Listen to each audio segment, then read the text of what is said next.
Hello again, and welcome to another edition of Today's Reps, an extension of the H3 Leader podcast, where my intent is to offer you a couple quick thoughts for your consideration. What an absolutely gorgeous morning. The sun is rising behind me. It is very cool out. I got some goosebumps going on. Thanks for being with me. It's good to be with you. A few days ago, I talked about health, particularly for the individual. Today, I want to talk about health in business. So I'm in the leader development space, and so when I talk about health with the leaders I'm working with, I look at the arenas of heart, soul, mind, and strength, emotional health, spiritual health, mental health, and physical health. And we dive pretty deeply into those conversations.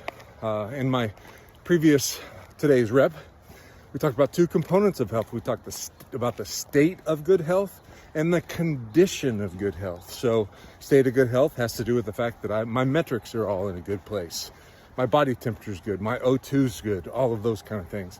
But the condition of good health is the ability of my body as an organism to recover from an attack of some sort. It could be illness, it could be injury, it could be even an emotional attack. But how well can I recover? That's the condition of my health. So let's take those principles and apply them to business. I would just encourage you to consider, what are the categories that you need to consider your health in? In the body, it's heart, soul, mind, and strength. But what is it in business? We could talk about physical health. We could talk about the culture. We could talk about operational health. But only you know in your own business those arenas that definitely need to be measured for you to know whether or not you are a healthy organization.